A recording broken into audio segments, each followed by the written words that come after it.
सभी भक्तों को हरे रामा हरे कृष्णा कृष्णा कृष्णा हरे हरे।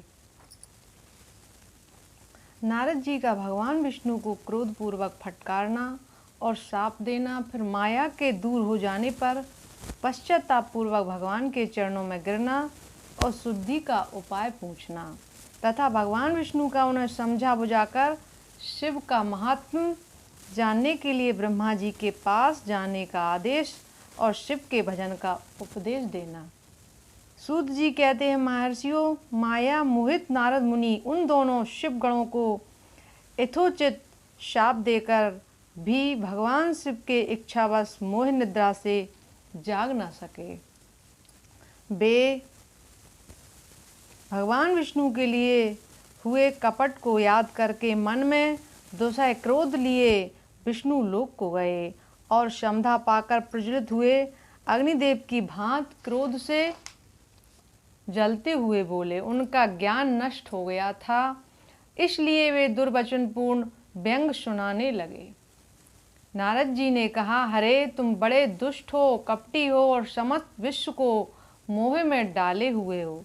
दूसरों का उत्साह या उत्कृष्ट तुमसे सहा नहीं जाता। तुम मायावी हो, तुम्हारा अंतःकरण मलिन है।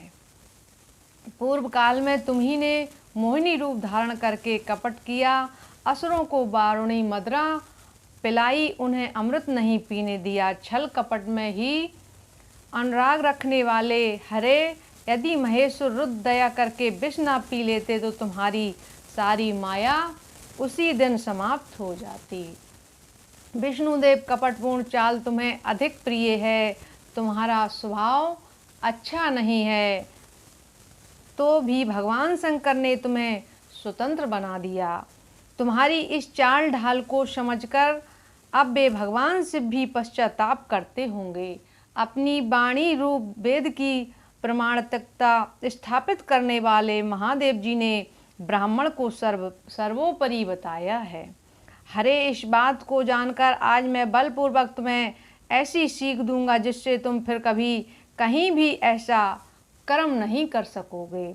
अब तक तुम्हें किसी शक्तिशाली या तेजस्वी पुरुष से पाला नहीं पड़ा था, इसलिए आज तक तुम निडर बने हुए हो, परंतु विष्णु अब तुम्हें अपनी करनी का पूरा पूरा फल मिलेगा। भगवान विष्णु से ऐसा कहकर माया मोहित नारद मुनि अपने ब्रह्म तेज का प्रदर्शन करते हुए क्रोध से खिन्न उठे और शाप देते हुए बोले, विष्णु, तुमने स्त्री के लिए मुझे व्याकुल किया है। तुम इसी तरह सबको मोह में डालते रहते हो, यह कपटपूर्ण कार्य करते हो। तुमने जिस रूप से मुझे संयुक्त किया था उसी रूप से तुम मनुष्य हो जाओ और स्त्री के वियोग का दुख भोगोगे। तुमने जिन वानरों के समान मेरा मुँह बनाया था वे ही उस समय तुम्हारे सहायक होंगे। तुम दूसरों को स्त्री ब्रह का दुख देने वाले हो, अतः स्वयं भी तुम्हें स्त्री के वियोग का दुख प्राप्त होगा। अज्ञान से मोहित मनुष्यों के समान तुम्हारी स्थिति हो। अज्ञान से मोहित हुए नारद जी ने मोहवश श्री हर को जब इस तरह शाप दिया, तब उन्होंने शंभु की माया की प्रशंसा करते हुए उस शाप को स्वीकार कर लिया।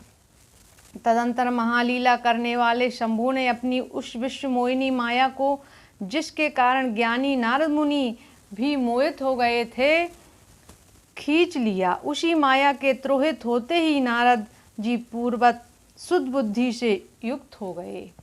उन्हें पूर्वत ज्ञान प्राप्त हो गया और उनकी सारी व्याकुलता जाती रही। इससे उनके मन में बड़ा विस्मय हुआ। वे अधिक पश्चाताप करते हुए बारंबार अपनी निंदा करने लगे। उस समय उन्होंने ज्ञानी को भी मोह में डालने वाली भगवान शंभु की माया की सराहना की। तदंतर यह जानकर कि माया के कारण ही मैं भ्रम में पड़ गया था, यह सब कुछ मेरा माया जनित भ्रम ही था, वैष्णव शिरोमणि नारद जी भगवान विष्णु के चरणों में गिर पड़े। भगवान श्री हरि ने उन्हें उठाकर खड़ा कर दिया। उस समय अपनी दुर्बुद्धि नष्ट हो जाने के कारण वे यो बोले, हे नाथ, माया से मोहित होने के कारण मेरी बुद्धि बिगड़ गई थी, इसलिए मैंने आपके प्रति बहुत दुर्वचन कहे हैं, आपको शाप तक दे डाला है। प्रभु उस शाप को आप मिथ्या कर दीजिए।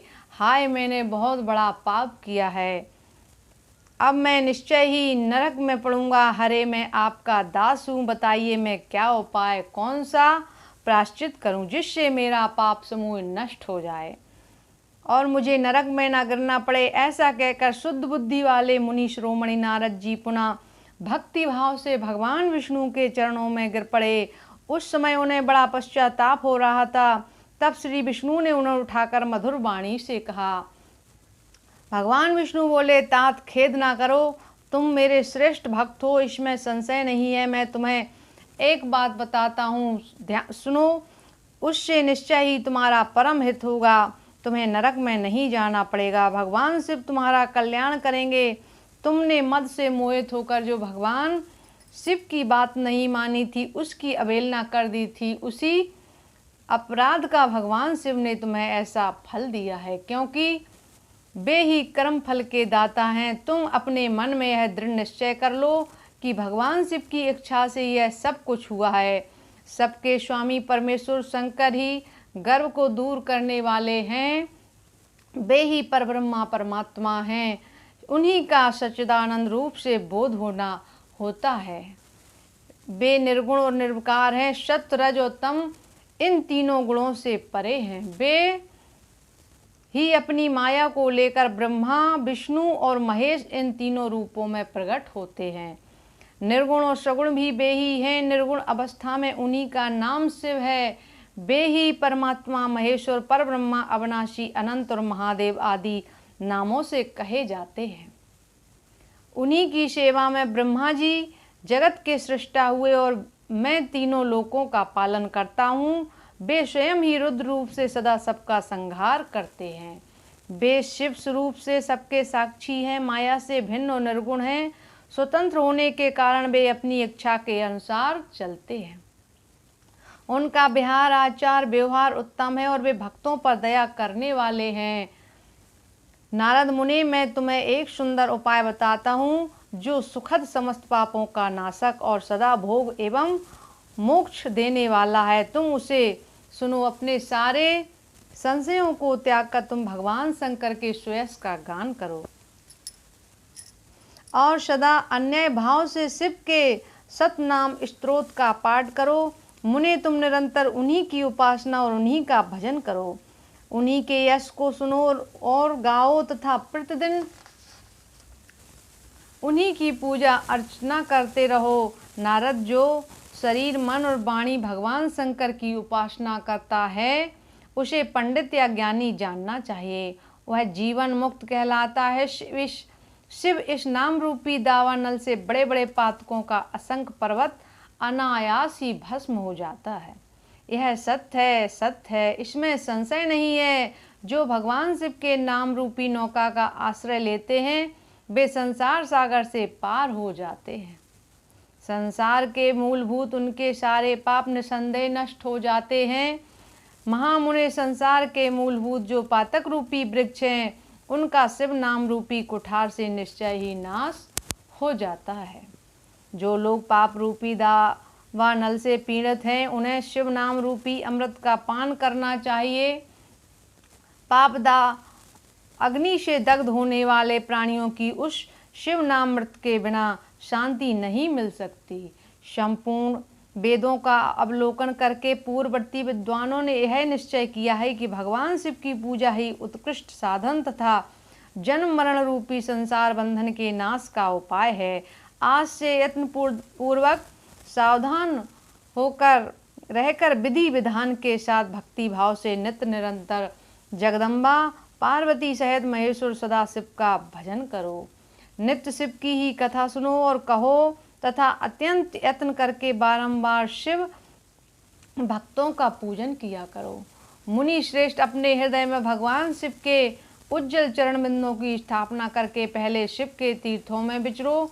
मुनि, इस प्रकार परमात्मा शंकर के अनुपम महात्म का दर्शन करते हुए अंत में आनंदवन काशी को जाओ। वह स्थान भगवान शिव को बहुत ही प्रिय है। वहाँ भक्ति पूर्वक विश्वनाथ जी का दर्शन पूजन करो।